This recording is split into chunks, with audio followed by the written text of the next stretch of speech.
வணக்கம். இது மதிமுகம் செய்திகள். இன்றைய முக்கிய நிகழ்வுகளை பார்ப்பதற்கு முன்பாக தலைப்பு செய்திகளை பார்க்கலாம். மேகதாதுவில் அணை கட்டுவதற்கு தமிழக அரசு ஒருபோதும் அனுமதிக்காது. தமிழக அரசு தக்க நடவடிக்கை எடுக்கும் என அமைச்சர் துரைமுருகன் உறுதி. பொது சிவில் சட்டம் தொடர்பான நாடாளுமன்ற நிலைக்குழு கூட்டம் நிறைவு.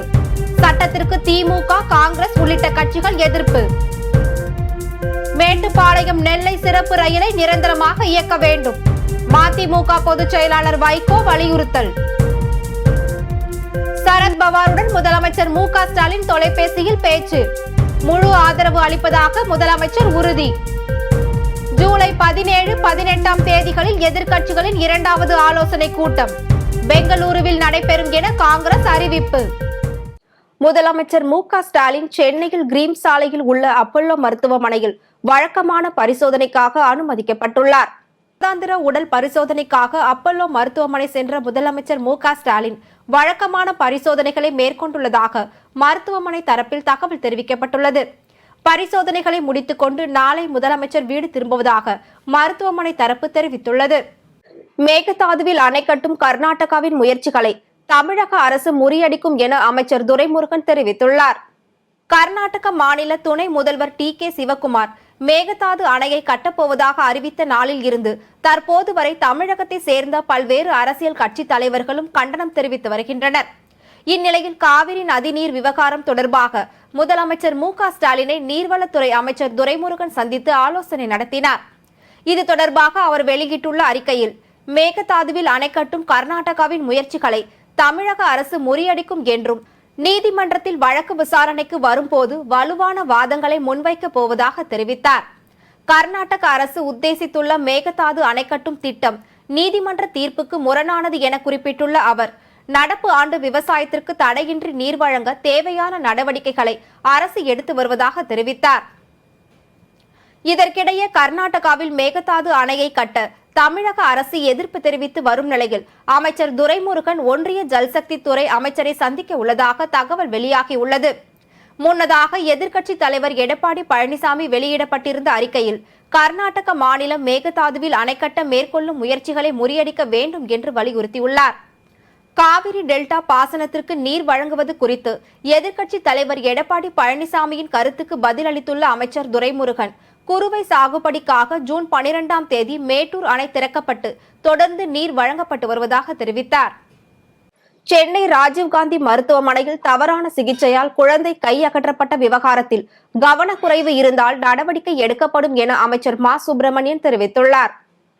சென்னை ராஜீவ்காந்தி அரசு மருத்துவமனையில் ராமநாதபுரத்தை சேர்ந்த தஸ்தகீர் என்பவரின் 1.5 வயது குழந்தையின் கை அகற்றப்பட்ட விவகாரம் பெரும் அதிர்ச்சியை ஏற்படுத்தியுள்ளது. மருத்துவர்கள் இல்லாததாலும் அலட்சியத்தாலும் தனது குழந்தையின் கை பாதிக்கப்பட்டுள்ளதாக பெற்றோர் குற்றம் சாட்டியுள்ளனர். இந்நிலையில் குழந்தையின் பெற்றோரிடம் மக்கள் நல்வாழ்வுத்துறை அமைச்சர் மா. சுப்பிரமணியன் நேரில் சந்தித்து உடல்நிலை குறித்து விசாரித்தார். பின்னர் செய்தியாளர்களை சந்தித்த அமைச்சர் குழந்தையின் கை அகற்றப்பட்ட விவகாரம் தொடர்பாக இபிஎஸ் வதந்திகளை பரப்புவதாக தெரிவித்தார். குழந்தைக்கு வழங்கப்பட்ட சிகிச்சையில் தவறு உள்ளதா என்பது குறித்து ஆய்வு செய்யப்படுவதாக தெரிவித்த அவர் கை அகற்றப்பட்ட விவகாரத்தில் கவனக்குறைவு இருந்தால் நடவடிக்கை எடுக்கப்படும் என்று உறுதியளித்தார். நேற்றைக்கு ஒரு எதிர்க்கட்சி தலைவராக இருந்தவர், இன்றைக்கு எதிர்க்கட்சி தலைவராக இருப்பவர், முதலமைச்சராகவே இருந்தவர் இந்த குழந்தை இறந்து விட்டது என்றே நேற்றைக்கு சேலத்தில் பேட்டி கொடுக்கிறார். இந்த மாதிரி ஒரு துறையை கேவலப்படுத்துகிற வகையில் அல்லது ஒரு மக்கள் சேவை ஆற்றி கொண்டிருக்கிற இந்த மகத்தான துறைக்கு களங்கம் ஏற்படுத்துகிற வகையில் இது மாதிரியான செய்திகளை பரப்புவதை அன்பு கூர்ந்து தவிர்த்து கொள்ள வேண்டும்.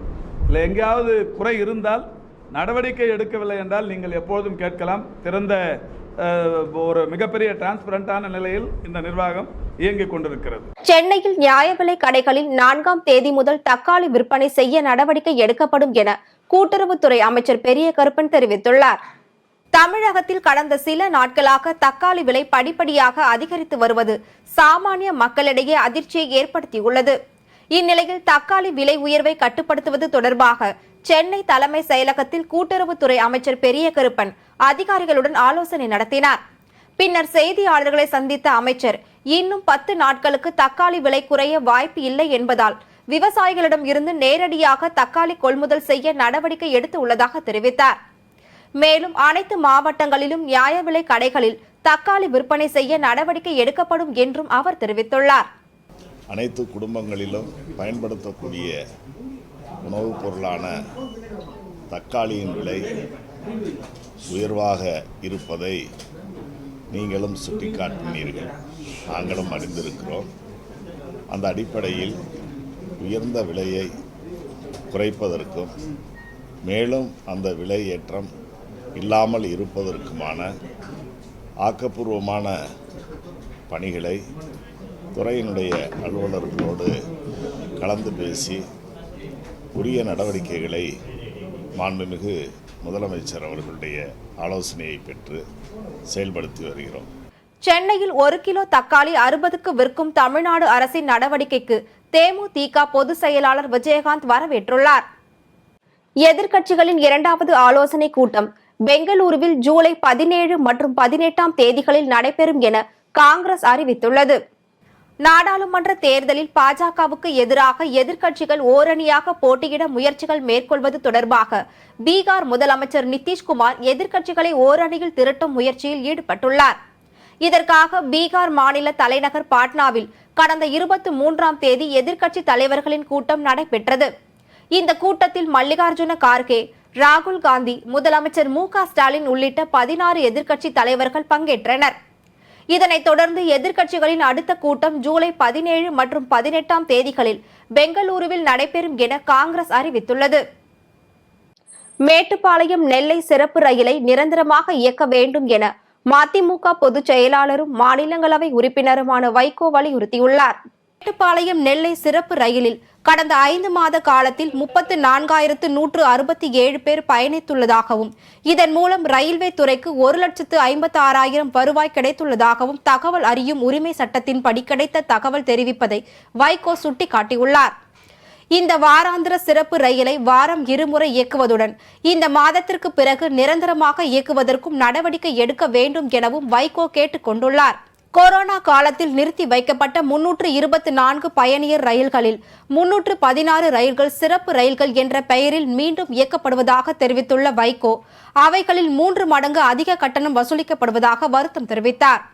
இந்நிலையில் பொதுமக்கள் நலனுக்காக இப்பிரச்சனையில் உரிய நடவடிக்கை மேற்கொள்ள வேண்டும் என ரயில்வே அமைச்சகத்தையும் தென்னக ரயில்வே பொது மேலாளரையும் கேட்டுக் கொள்வதாக வைகோ தமது அறிக்கையில் குறிப்பிட்டுள்ளார். இதுவரை 2.72 லட்சம் கோடி மதிப்பிலான 2000 ரூபாய் நோட்டுகள் வங்கிகள் மூலம் திரும்ப பெறப்பட்டுள்ளதாக ரிசர்வ் வங்கி தெரிவித்துள்ளது.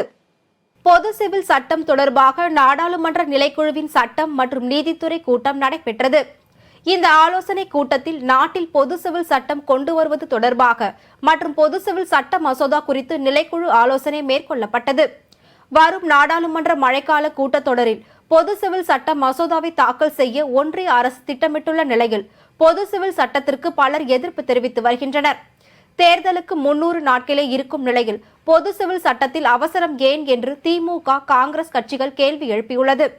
மேலும் பொது சிவில் சட்ட விவகாரத்தில் பல்வேறு விளக்கங்கள் தேவைப்படுகின்றன எனவும் எதிர்க்கட்சிகள் தெரிவித்துள்ளன. இதுவரை 2.72 லட்சம் கோடி மதிப்பிலான 2000 ரூபாய் நோட்டுகள் வங்கிகள் மூலம் திரும்ப பெறப்பட்டுள்ளதாக ரிசர்வ் வங்கி தெரிவித்துள்ளது. கடந்த மே 19ஆம் தேதி புழக்கத்தில் உள்ள 2000 ரூபாய் நோட்டுகள் திரும்ப பெறப்படும் என்று ரிசர்வ் வங்கி அறிவிப்பு ஒன்றை வெளியிட்டுள்ளது. இந்த நிலையில் அனைத்து வங்கிகளிலும் 2000 ரூபாய் நோட்டுகள் திரும்ப பெறப்பட்டு வரும் நிலையில் இதுவரை 2.72 லட்சம் கோடி மதிப்பிலான நோட்டுகள் வங்கிகள் மூலம் திரும்ப பெறப்பட்டுள்ளது.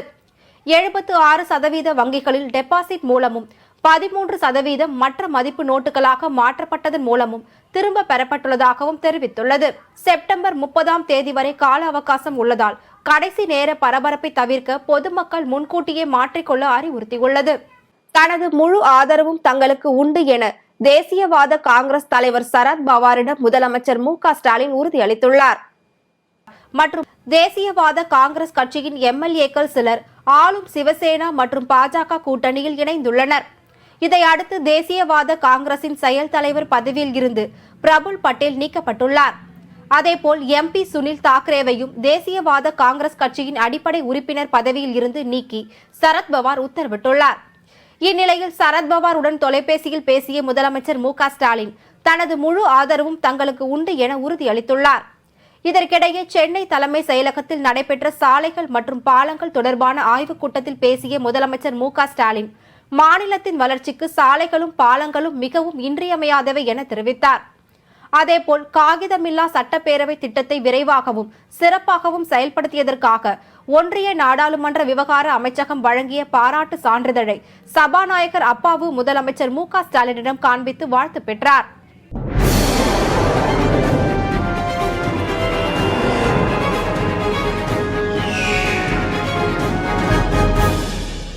அம்மா உணவகத்தை மண்டல அளவில் பராமரிக்க உத்தரவிட்டுள்ளதாக மாநகராட்சி துணை மேயர் மகேஷ்குமார் தெரிவித்துள்ளார். சென்னை மாநகராட்சியில் செயல்படும் அம்மா உணவகத்தின் செயல்பாடு, வழங்கப்படும் உணவின் தரம், காய்கறிகளின் தரம் குறித்து மாநகராட்சியின் துணை மேயர் மகேஷ்குமார் ஆய்வு செய்தார். பின்னர் செய்தியாளர்களை சந்தித்த அவர், அம்மா உணவகத்தில் வருவாய் குறைவாக இருப்பினும் ஏழை மக்கள் பயனடையும் வகையில் தொடர்ந்து செயல்பட்டு வரும் என உறுதியளித்தார். வடக்குரிய முதல்வர் அவர்கள் ஆலோசனையின்படி நம்முடைய சென்னை மாநகராட்சியின் பராமரிப்பில் சென்னை மாநகரம் முழுவதும் 393 அம்மா உணவகங்கள் சிறப்பாக செயல்பட்டு கொண்டிருக்கின்றது. இப்பொழுது நேரடியாக நாங்கள் மண்டலம் 10க்குட்பட்ட இந்த அப்துல் ரசாக் சாலையில் அமைந்துள்ள அம்மா உணவகத்துக்கும் காலையில் வெங்கடாபுரம் பகுதியில் அமைந்துள்ள அம்மா உணவகத்தையும் ஆய்வு செய்து இன்னும் பல அம்மா உணவுகளை ஆய்வு செய்ய இருக்கின்றோம்.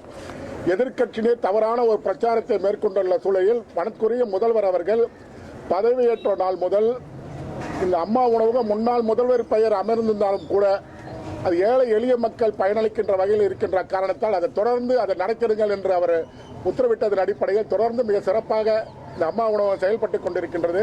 மதிமுகவின் முன்னாள் புனித தோமையார் மலை ஒன்றிய செயலாளர் மறைந்த மா வைத்தியலிங்கத்தின் நினைவு கல்வெட்டை மதிமுக கழக துணை பொதுச் செயலாளர் மல்லை சத்யா திறந்து வைத்தார்.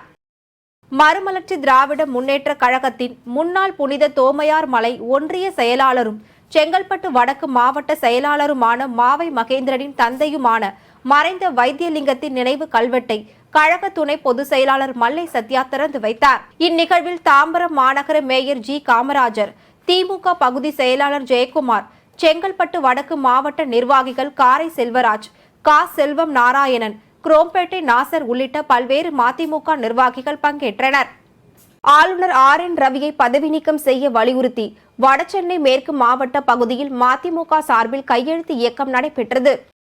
வடசென்னை மேற்கு மாவட்டம் மாதவரம் பகுதியில் மதிமுக சார்பில் நடைபெற்ற கையெழுத்து இயக்கத்தை மாதவரம் சட்டமன்ற உறுப்பினர், திமுக மாவட்ட கழக செயலாளர் சுதர்சனம் கலந்து கொண்டு ஆளுநருக்கு எதிராக கையெழுத்திட்டு தொடங்கி வைத்தார்.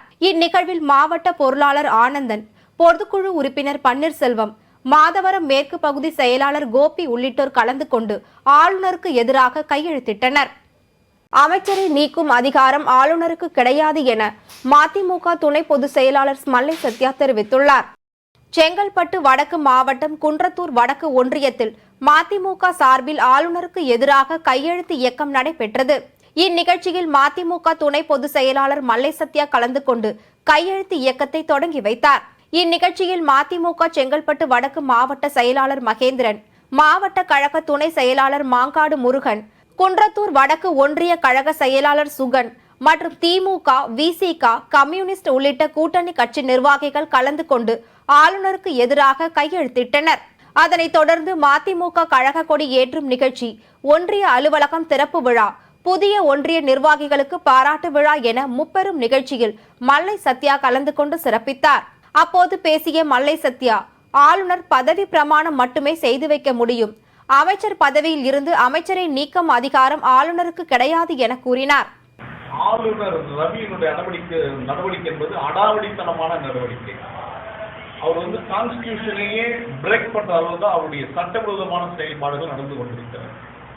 அவருக்கு அதிகாரம் இருக்கிறது. நான் ஒரு அமைச்சரை நான் பதவி நீக்கிறேன் செய்கிறேன் என்று ஆளுநர் சொல்வார் என்று சொன்னால், அதே ஆளுநரை நான் கேட்டு வருகிறேன். ஒரு பாமரனாக, ஒரு குடிமகனாக நான் கேட்டு வரும்போது, பாஜகவின் சார்பில் 4 சட்டமன்ற உறுப்பினர்கள் இருக்கிறார்கள், அவரை உன்னுடைய அதிகாரத்தை பயன்படுத்தி அமைச்சராக ஆக்க முடியுமா என்ற கேள்வியை நான் முன்வைக்கிறேன்.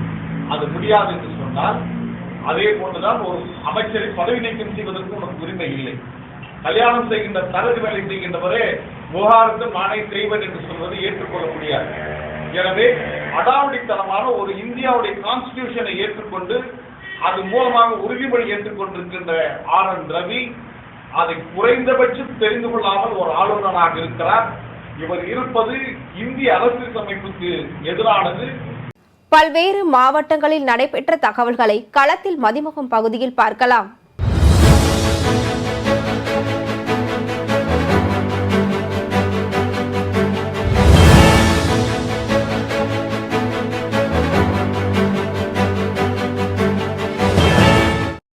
நாமக்கல் மாவட்டம் திருச்செங்கோட்டில் நடைபெற்ற தென்னிந்திய அளவிலான ஆடவர் மற்றும் மகளிர் ஏ கிரேட் கபடி போட்டிகளின் இறுதிப் போட்டியில் மகளிர் பிரிவில் ஒட்டன்சத்திரம் SMVKC அணியும் ஆடவர் பிரிவில் பெங்களூரு பேங்க் ஆஃப் பரோடா அணியும் வெற்றி பெற்றனர். வெற்றி பெற்ற அணிகளுக்கு கோப்பைகள் பரிசுகள் வழங்கப்பட்டது. வேலூர் மாவட்டம் கனியம்பாடியில் கள்ளச்சாராயம் மற்றும் கஞ்சா விற்பனை அதிகம் உள்ளதால் ஏழை எளிய மக்கள் பாதிக்கப்படுவதாகவும், எனவே குற்றவாளிகளை கைது செய்ய வேண்டியும் பாட்டாளி மக்கள் கட்சியின் சார்பில் ராணிப்பேட்டை மேற்கு மாவட்ட செயலாளர் சரவணன் தலைமையில் கண்டன ஆர்ப்பாட்டமானது நடைபெற்றது.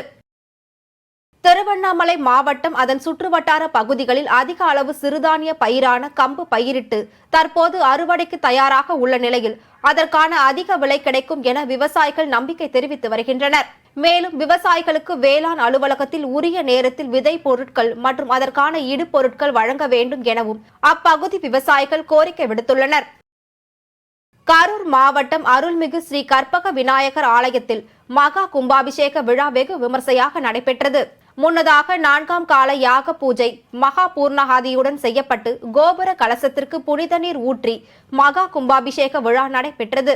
இந்நிகழ்ச்சியில் முன்னாள் அமைச்சர் MR விஜயபாஸ்கர் மற்றும் திரளான பக்தர்கள் கலந்து கொண்டு சுவாமி தரிசனம் செய்தனர்.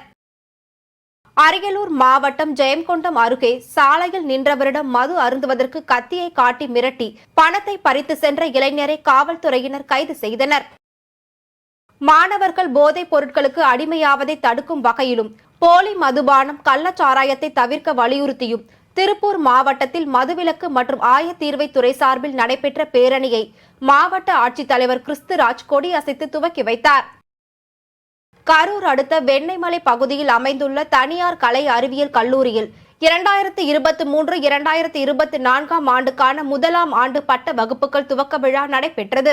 புதிதாக கல்லூரியில் சேர்ந்த ஜூனியர் மாணவர்களை சீனியர் மாணவ மாணவிகள் மற்றும் கல்லூரி பேராசிரியர்கள் ரோஜா மலர்கள், பேனா, பாரம்பரிய இனிப்புகள் கொடுத்து வரவேற்பு அளித்தனர். இதனைத் தொடர்ந்து நடைபெற்ற முதலாம் ஆண்டு பட்ட வகுப்புகள் துவக்க விழாவில் கரூர் ஜவுளி பூங்கா தலைவரும் தொழில் அதிபருமான அட்லஸ் நாச்சிமுத்து மற்றும் மும்பை டாடா கன்சல்டன்சி சர்வீசஸ் மனிதவள மேலாளர் நயீம் கான் ஆகியோர் கலந்து கொண்டனர். திருவள்ளூர் மாவட்டம் சோழவரம் அருகே 10 ஆண்டுகளாக சேதமடைந்த சாலையை சீரமைக்காமல் இருப்பதை கண்டித்து கிராம மக்கள் 200க்கும் மேற்பட்டோர் சென்னை கொல்கத்தா தேசிய நெடுஞ்சாலையில் சாலை மறியல் போராட்டத்தில் ஈடுபட்டனர். தர்மபுரி மாவட்டம் ஒகேனக்கல் சுற்றுலா தலத்தை சுற்றுலா பயணிகள் கண்டுகளிக்கும் வகையில் 17.57 கோடி மதிப்பில் மேம்படுத்தும் பணிகள் நடைபெற்று வருகிறது. இந்நிலையில் மாவட்ட ஆட்சியர் சாந்தி நேரில் ஆய்வு செய்து மாவட்ட சுற்றுலாத்துறை அலுவலர் கதிரேசன் அவர்களிடம் பணிகள் குறித்து கேட்டறிந்தார். வேலூர் மாவட்டம் ஊசூர் பகுதியில் உள்ள ATM இயந்திரத்தை கோடாரியால் உடைத்து நாசம் செய்த நபரை காவல்துறையினர் கைது செய்து விசாரணை மேற்கொண்டு வருகின்றனர். இந்த சம்பவம் அப்பகுதியில் பெரும் பரபரப்பை ஏற்படுத்தியுள்ளது. திருப்பத்தூர் மாவட்டம் அடுத்த நாச்சியார் குப்பம் பகுதியில் வாழைத்தோப்பின் நடுவே கஞ்சா பயிரிட்டு வளர்த்து வந்த நபரை காவல்துறையினர் கைது செய்து அவரிடம் இருந்த கஞ்சா செடிகளை பறிமுதல் செய்தனர். கோவை விமான நிலையம் பகுதியில் கியூப் மற்றும் பிராட்வே சினிமாஸ் இணைந்து தமிழகத்தில் முதல் FX திரை வசதி கொண்ட புதிய திரையரங்கை துவங்கியுள்ளது. இது குறித்து கியூப் சினிமாவின் தலைமை செயல் அதிகாரி ஹஷ் ரோஹாத்தி செய்தியாளர்களுக்கு அளித்த பேட்டியில் இவ்வாறு தெரிவித்துள்ளார். வேலூர் மாவட்டம் மேல்மோன ஊரில் நெடுஞ்சாலைத்துறையின் சார்பில் 100க்கும் மேற்பட்ட மரக்கன்றுகள் நடும் நிகழ்ச்சியை மாவட்ட ஆட்சியர் குமாரவேல் பாண்டியன் நட்டு வைத்து துவங்கி வைத்தார். இதில் நெடுஞ்சாலைத்துறை ஆணைய பொறியாளர் ஜெயக்குமார், வேலூர் வட்டாட்சியர் செந்தில் உட்பட பலர் இருந்தனர். புதுக்கோட்டை மாவட்டம் போஸ்நகர் பகுதியில் அரசு சார்பில் கட்டி முடிக்கப்பட்ட வீடுகளுக்கு கூடுதலாக 50,000 ரூபாய் கேட்பதாக கூறி மாவட்ட ஆட்சியர் அலுவலகத்தில் 100க்கும் மேற்பட்ட பயனாளிகள் மனு அளிக்க வந்ததால் பரபரப்பு ஏற்பட்டது. நீலகிரி மாவட்டத்தில் சுற்றுலா பயணிகள் வரும் பேருந்து மற்றும் தங்கும் விடுதிகளில் தடை செய்யப்பட்ட பிளாஸ்டிக் பொருட்கள் பயன்படுத்துவதாக புகார்கள் வந்ததை தொடர்ந்து ஊட்டி ஆர்டிஓ துரைசாமி தலைமையில் வருவாய்த்துறையினர் மத்திய பேருந்து நிலையத்தில் சோதனை நடத்தி 10,000 ரூபாய் அபராதம் விதித்ததுடன் எச்சரிக்கை செய்தனர். தென்னிந்திய நடிகர் சங்கத்திற்கும் தமிழ் திரைப்பட தயாரிப்பாளர்கள் சங்கத்திற்கும் இடையே உள்ள நல்ல உறவை சீர்குலைக்கும் விதத்தில் வீண் வதந்திகளை பரப்ப வேண்டாம் என தென்னிந்திய நடிகர் சங்கம் கேட்டுக் கொண்டுள்ளது. இது தொடர்பாக வெளியிட்டுள்ள அறிக்கையில், கடந்த சில நாட்களாக இரு சங்கங்கள் இடையே மோதல் என்ற ரீதியில் வதந்திகள் பரப்பப்படுவதாக தெரிவித்துள்ள நடிகர் சங்கம், தென்னிந்திய நடிகர் சங்கம் மற்றும் தமிழ் திரைப்பட தயாரிப்பாளர்கள் சங்கங்களுக்குள் இடையே எந்த மோதலும் இல்லை என தெரிவித்துள்ளது.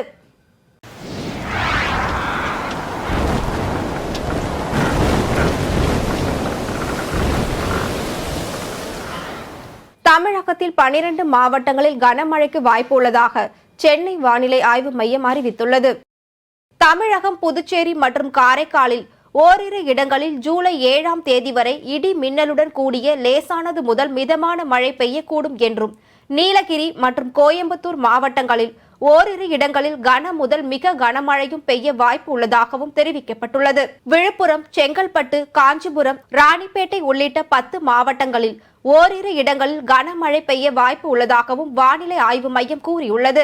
சென்னையில் அடுத்த 48 மணி நேரத்திற்கு வானம் ஓரளவு மேகமூட்டத்துடன் காணப்படும் என்றும், நகரின் ஒரு சில பகுதிகளில் இடி மின்னலுடன் கூடிய மிதமான மழை பெய்யக்கூடும் என்றும் வானிலை ஆய்வு மையம் தெரிவித்துள்ளது. சென்னையில் 22 கேரட் ஆபரண தங்கத்தின் விலை சவரனுக்கு 40 ரூபாய் குறைந்து 43,480 ரூபாய்க்கு விற்பனை செய்யப்படுகிறது. தங்கத்தின் விலையில் அவ்வப்போது ஏற்ற இறக்கம் காணப்பட்டு வரும் நிலையில் தங்கத்தின் விலையானது சற்று குறைந்துள்ளது. அதன்படி 22 கேரட் ஆபரண தங்கத்தின் விலை சவரனுக்கு 40 ரூபாய் குறைந்து 43,480 ரூபாய்க்கும், மேலும் 1 கிராம் தங்கத்தின் விலை 5,435 ரூபாய்க்கும் விற்பனை செய்யப்படுகிறது. அதேபோல் வெள்ளியின் விலை கிராமிற்கு 20 காசுகள் குறைந்து 1 கிராம் வெள்ளியின் விலை 75 ரூபாய் 50 காசுகளுக்கு விற்பனை செய்யப்படுகிறது.